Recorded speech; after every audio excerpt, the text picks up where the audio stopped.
সুরক্ষার এক কাল্পনিক দুর্গ নাকি শুধু অর্থের অপচয়, সে নিয়ে মার্কিন মুলুকে এখন এক রাশ আতঙ্ক আর এক গাদা প্রশ্ন। প্রেসিডেন্ট ডোনাল্ড ট্রাম্পের স্বপ্নের গোল্ডেন ডোম নিয়ে রীতিমতো বিস্ফোরক তথ্য দিয়েছে খোদ পেন্টাগন। যে আকাশকে দুর্ভেদ্য ভাবা হচ্ছিল, সেই আকাশে দেখা দিয়েছে এক বিশাল ফাটল। মার্কিন সিনেটের সাম্প্রতিক শুনানিতে উঠে এসেছে এক হাড় হিম করা বাস্তবতা। প্রতিরক্ষা দপ্তরের সহকারী সচিব মার্ক বার্কোভিজ পরিষ্কার জানিয়েছেন, আমেরিকার বর্তমান সুরক্ষা ব্যবস্থা উত্তর কোরিয়ার মতো ছোটখাটো হামলার জন্য ঠিক আছে, কিন্তু আধুনিক যুদ্ধের তুলনায় তা চরম অপর্যাপ্ত। সহজ কথায়, শত্রু যদি বড় হয় তবে আমেরিকার বাঁচার পথ বড্ড ছোট। সবচেয়ে আতঙ্কের কথা হলো হাইপারসনিক অস্ত্র। শব্দের চেয়ে কয়েক গুণ দ্রুতগতির এই দানবীয় মিসাইল আটকানোর কোনো প্রযুক্তি আজ পর্যন্ত আমেরিকার হাতে নেই। বার্কোভিচ স্বীকার করেছেন, উন্নত ক্রুজ মিসাইল বা হাইপারসনিক অস্ত্রের সামনে মার্কিন প্রতিরক্ষা ব্যবস্থা আজ সম্পূর্ণ অসহায়। আমেরিকার গর্বের গ্রাউন্ড বেসড মিড কোর্স ডিফেন্সের পারফরমেন্স শুনলে পিলে চমকে যায়। গত 2 দশকে 21টি পরীক্ষার মধ্যে মাত্র 12টি সফল হয়েছে, অর্থাৎ 5টি মিসাইলের মধ্যে গড়ে 2টি মিসাইলই লক্ষ্যভেদে ব্যর্থ। শতাংশের হিসেবে এই হার মাত্র 57%, যা পারমাণবিক যুদ্ধের ক্ষেত্রে কোনোভাবেই কাম্য নয়। এদিকে গোয়েন্দা রিপোর্ট বলছে, চীন ও রাশিয়ার হাতে এখন মিসাইলের পাহাড়। বেইজিংয়ের আছে প্রায় 400টি ICBM এবং 600টি হাইপারসনিক মিসাইল।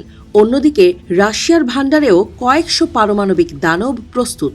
এমনকি দক্ষিণ মেরু দিয়ে ঘুরে আসা অরবিটাল বোম্বারমেন্ট ব্যবস্থার মাধ্যমে আমেরিকা এমন দিক থেকে আক্রান্ত হতে পারে যা কেউ কল্পনাও করেনি। বিগত কয়েক দশকে আমেরিকা মিসাইল ডিফেন্সের পেছনে খরচ করেছে আকাশচুম্বী $400 বিলিয়ন।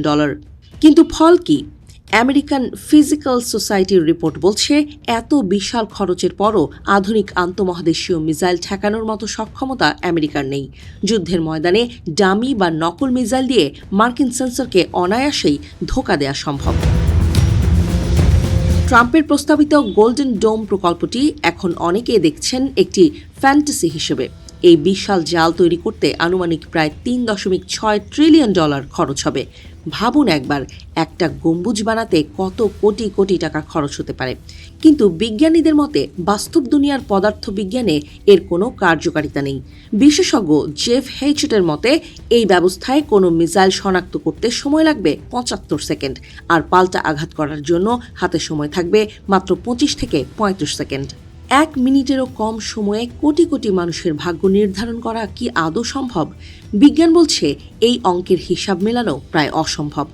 গোল্ডেন ডোমকে সচল রাখতে মহাকাশে প্রায় 40,000 ইন্টারসেপ্টর বসাতে হবে, আর প্রতি 5 বছর পর পর সেগুলো মেরামত করতে হবে।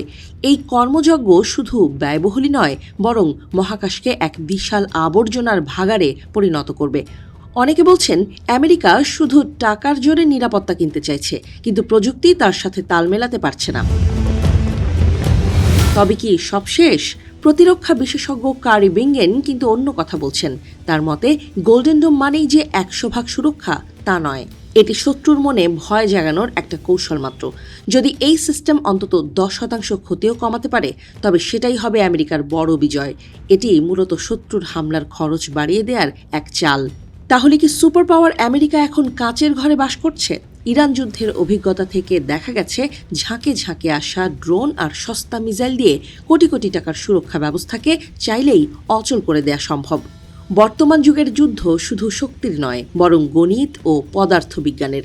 আর সেই হিসেবে আমেরিকার এই গোল্ডেন ডোম কি শেষ পর্যন্ত সোনার হরিণ হয়েই থাকবে?